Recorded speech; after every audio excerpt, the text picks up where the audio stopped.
नमस्कार कंचन जी, आपको सभी दर्शकों गुड मॉर्निंग और जून सीरीज के लिए all the best. All the best to you as well. कैसा Vishal sir, starting with you, कैसा लग रहा है बाजार का मोमेंटम? क्योंकि 31 तारीख आज हो गई है, केवल 3 दिन बचे हैं नतीजों के लिए। एक वॉलेटाइल हफ्ता तो ये हमें देखने को ऑलरेडी मिल ही गया है। यहाँ पे गिरावट भी देख ली है, लाइफ टाइम हाई भी देख लिए हैं। आज भी बाजार का मोमेंटम अच्छा खासा दिखाई दे रहा है। अब जो आने वाले ट्रेडिंग सेशन है, वहाँ पे हमें किस तरीके का मोमेंटम देखने को मिलेगा? Over to you.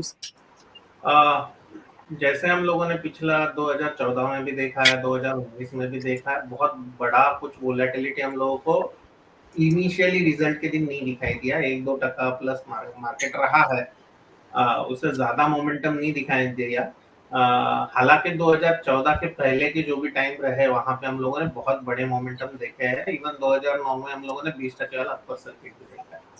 ठीक है, ये सब दरमियान हम लोग ट्रेडर लोग जो है वो बहुत एक्टिव रहते हैं। लेकिन ये टाइम पे जो देखने को मिल रहा है, नॉर्मली ऐसे टाइम पे आउट ऑफ द जो आईटीएम पुट्स होते हैं, ओटीएम पुट्स होते हैं, उसमें बहुत बड़ी वोलेटिलिटी देखने को मिलती है, बहुत बड़ा बाइंग देखने को मिलता है।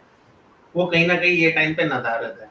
ठीक है, सेम टाइम पे हम लोग को थोड़ा ऑप्शन डेटा देखे तो इन द मनी पुट और in the money deep in the money put और deep in the money call में भी एज सच बहुत बड़ा प्रीमियम अवेलेबल नहीं है। वो near to their intrinsic value चल रहा है। ये कहीं ना कहीं इंडिकेशंस दे रहा है कि पोस्ट रिजल्ट शायद से हम लोग बहुत बड़ी वोलेटिलिटी मार्केट में ना देखें। तो कहीं ना कहीं अगले 2-3 दिन मार्केट एक थोड़ा वोलेटाइल जरूर रहेगा, लेकिन यहाँ पे कोई बहुत बड़ी उम्मीद यहाँ पे नहीं दिख रही है मार्केट को। जैसे कि ऑलरेडी फैक्टर्ड इन है कि BJP will be the bigger part of the government.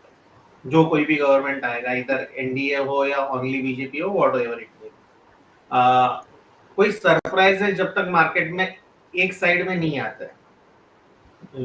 इधर NDA will be somewhere around 400 plus, जो पीएमजी ने नारा भी दिया हुआ है।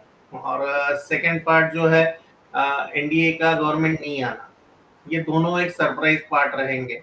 अगर ये कुछ होता है तो we can definitely see a good momentum into the market either side, लेकिन ऐसा कुछ अभी होते हुए नहीं दिख रहा है। ठीक है, उसके बाद हम लोग अगर ग्लोबल देखें तो ग्लोबल में भी हम लोग कहीं ना कहीं थोड़ा बहुत करेक्टिव मोमेंटम दिख रहा है। और नेचुरली इंडियन मार्केट ने भी करेक्शन बहुत सारा टाइम हुआ देखा नहीं है, जिसको हम लोग हेल्दी करेक्शन बोलते हैं, जिसको 7 to 8% प्लस वाले करेक्शन। तो अगर उम्मीद के हिसाब से नतीजे नहीं आते हैं तो डेफिनेटली वी कैन करेक्ट, लेकिन वो भी करेक्शन अचानक से आ जाएगा ऐसा मुझे नहीं लग रहा है। That will be over the period, most probably 3-4 week, 5-6 week का आगे टाइम लगेगा उसको भी करेक्ट होने में। ठीक है, तो यहाँ पे मुझे ऐसा कोई बहुत बड़ा वोलेटिलिटी रिजल्ट के टाइम पे आते हुए नहीं दिख रहा है, क्योंकि बहुत सारे ट्रेडर का प्रिडिक्शंस मोटा मोटी वही दिख रहा है। तो अगर यहाँ पे मुझे काम भी करना है तो मैं बहुत चूजी रहूंगा काम करने में, या प्रीफर करूंगा कि हॉलीडे सेलिब्रेट किया जाए। जो भी विन होगा, जिनके साथ थोड़ा बहुत नाचने गाने का टाइम मिल जाए, उनके साथ नाच गा लिए बस। मार्केट में ये टाइम से थोड़ा सा दूर रहने की प्रेफरेंस मेरी रहेगी। जी ठीक है, तो सर ने बता दिया है कि क्या मार्केट का मोमेंटम हमें देखने को मिल सकता है इस टाइम पे। हाल फिलहाल में एक्सपर्ट का कहना है और विशाल सर का भी कहना है कि वेट एंड वॉच की आपको स्ट्रैटेजी निभानी है, और एक बार चीजें बात और भी क्लियर हो जाए, एक बार नतीजे सामने आ जाए, उसके बाद ही हमें कहीं पे अपनी पोजीशन बनानी है। उसके बाद हमारे लिए डिसीजन बनाना एक सही साबित होगा, इंस्टेड ऑफ अभी का टाइम जो चल रहा है। ठीक है, मूविंग फॉरवर्ड, चंद्र सुराना सर,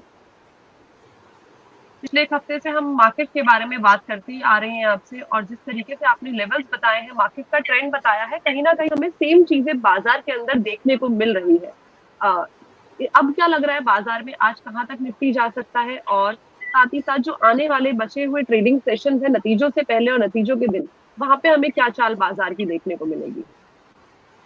संजय जी, आज फ्राइडे है तो मेरे हिसाब से आज ही लॉन्ग वीकेंड हो चुका है। फ्राइडे से लेकर मंडे तक आप हॉलीडे पे चले जाए, क्योंकि ऑप्शन आप बाई कर रहे हो या सेल कर रहे हो, दोनों सेल कर रहे हो तो ठीक है क्योंकि प्रीमियम हाई मिल रहे हैं आपको, और वॉलेटिलिटी बहुत हाई हो रही है। आप नेकेड शॉर्ट करोगे तो वैसे किल हो जाओगे इस मार्केट में, और जो बाई करेगा शायद उसको कोई फायदा होगा भी नहीं, क्योंकि अगर जब तक वन साइड मूवमेंट नहीं आ रहा है तब तक आपके प्रीमियम इतने हाई है और 4 तारीख को 12-1 बजे के बाद में वो प्रीमियम बहुत जोर से नीचे गिर जाएंगे, तो आपको वो पोजीशन में नुकसान हो सकता है बड़ा। तो इसीलिए आज से लेकर ये मंडे तक की पोजीशन एकदम लाइट रखें, छुट्टी पे चले जाए। और कलकत्ता में वापस बारिश वारिश चालू हो गई है, तो आज से ही पकौड़े होकर चाय पे लग जाए। और मंगलवार को पोजीशन 1 बजे बाद में बनाए, तब तक बाजार की स्टेबिलिटी आ जाएगी, उसके बाद बनाए। बाजार कहीं नहीं जा रहा है, अननेसेसरी आप ट्रैप हो गए तो अगले मोदी जी आने का आपको इंतजार करना पड़ेगा, कई स्टॉक्स में ऐसे भी हो जाएंगे। उससे बेटर है कि 2 दिन छुट्टी पे चले जाए। जी ठीक है, तो वेट एंड वॉच की सलाह यहाँ पे भी बताई गई है और बताया गया है कि इस टाइम पे आपको ज्यादा मार्केट के अंदर पार्टिसिपेट नहीं करना है। आउट ऑफ मार्केट रहे तो वो ज्यादा सही रहेगा। वॉलेटाइल काफी ज्यादा हमें वॉलेटिलिटी बाजार के अंदर देखने को मिल रही है। सर फिर भी कोई लेवल्स तो सजेस्ट करेंगे, बाजार से बाहर रहे लेकिन जो बाजार के लोग होते हैं उनका एक ध्यान हमेशा रहता है कि वो बाजार की तरफ नजर हमेशा बनाए रखें, चाहे वो पार्टिसिपेट करें या फिर ना करें। संजय जी, अगर जो आपको ट्रेडिंग करनी है तो फ्यूचर्स में करें, ऑप्शंस को अवॉइड करें। 20 to 450 के पास में निफ्टी या स्पॉट लेवल पे आज मिलती है, तो वहां पे फ्यूचर प्लस कर सकते हैं। 380 का स्टिक स्टॉप लॉस लगाएं, स्पॉट लेवल के सारे लेवल्स बता रहे हैं आपको। और 380 का स्टॉप लॉस टिकर हो तो आप पोजीशन से बाहर जाओ, रिस्क छोटा सा होगा और वहां से आपको आज वापस सेकंड हाफ में इंट्राडे में वापस ऊपर का मोमेंटम मिल सकता है, क्योंकि आज नई एक्सपायरी का पहला दिन है, तो जनरली पहले दिन में बाजार बुलिश रहता है।